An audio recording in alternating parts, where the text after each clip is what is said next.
Friends आबार एकटी नतून भिडियोते प्रत्येकके स्वागत जानाई। तो आगामीकाल किन्तु होतेई चलेछे सेट परीक्षा अर्थात WB सेट 23तम सेट परीक्षा किन्तु आगामीकालके अर्गानाइज होते चलेছে। 200 কাছাকাছি सेंटारे आगामीकाल किन्तु सेट परीक्षा होच्छे एबं 90,000 কাছাকাছি परीक्षार्थी रयेছে যারা এবারে 23তম सेट परीक्षाते अवतीर्ण होते चलेছে। प्रथमेই জানাবো প্রত্যেককে অনেক অনেক শুভেচ্ছা, বেস্ট উইশেস জানাচ্ছি প্রত্যেককে আগামীকালকের জন্য।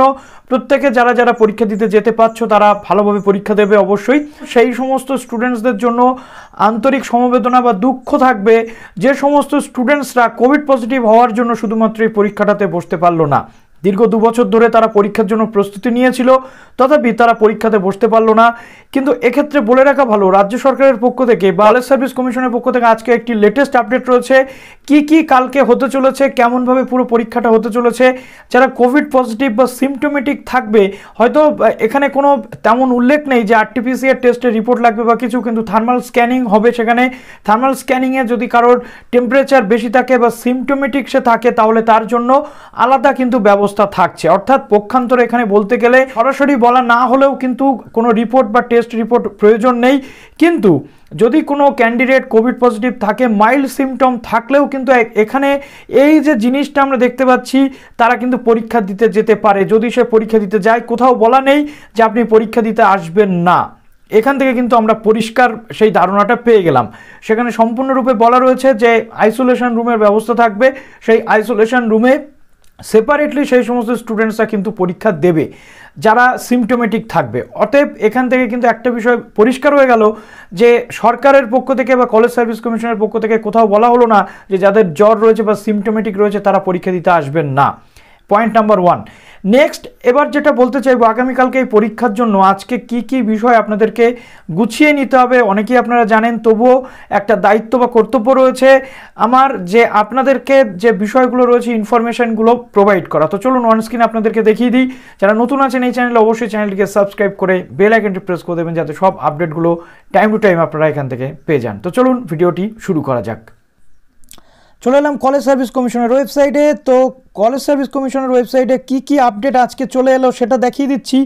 তো এখানে সম্পূর্ণরূপে কিন্তু বেশ কতগুলো বিষয় উল্লেখ করা হয়েছে। নোটিশ জারি করা হয়েছে যে থার্মাল স্ক্যানিংয়ে যদি কোনো ক্যান্ডিডেটের বডি টেম্পারেচার যে অ্যাবাভ এই যে এটা দেওয়া রয়েছে যে নর্মাল বডি টেম্পারেচারের থেকেও যদি বেশি হয়, সেক্ষেত্রে কিন্তু তাকে তার যে টেস্ট অর্থাৎ এই স্টেট লেভেল এলিজিবিলিটি টেস্ট বা তার পরীক্ষাটা কিন্তু আইসোলেশন রুমে হবে। এখন এখানে কিন্তু একটা প্রশ্ন থেকে যায়, যদি কোনো ক্যান্ডিডেট সামান্য বা নর্মাল জ্বর সর্দি কাশিও হয়, সেক্ষেত্রে তার যদি টেম্পারেচার হাই থাকে তাহলে তাকে যে আইসোলেশন রুমে শিফট করা হবে। আবার যে ক্যান্ডিডেটটি কোভিড পজিটিভ থাকবে তাকেও যদি একই আইসোলেশন রুমে থেকে পরীক্ষা দিতে হয়, সেক্ষেত্রে কিন্তু একটা ম্যাসাকার ছাড়া আর অন্য কিচ্ছু হবে না।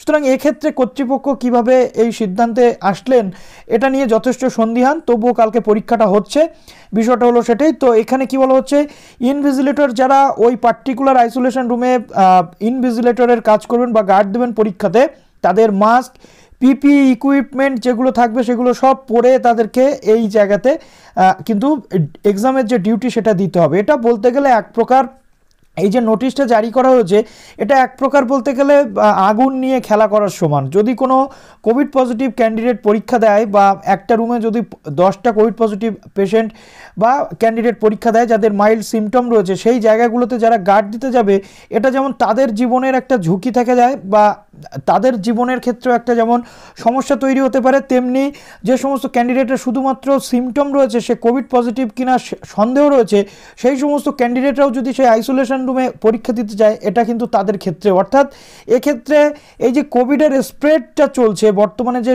সুনামি বলছেন বিশেষজ্ঞরা, তো সেই কোভিডের যে সুনামি এটা বাড়বে বই কমবে বলে আর কিন্তু আমাদের কোনো মনে হওয়ার আশাই নেই। অতএব এ থেকে যে স্কুল কলেজ ইউনিভার্সিটি বন্ধ করে যে কোভিডের যে উদ্যোগতিটাকে কমানোর চেষ্টা হয়েছিল, তো মানে এই সিদ্ধান্তটা নেগেটিভ কি পজিটিভ সেটা সময় বলবে।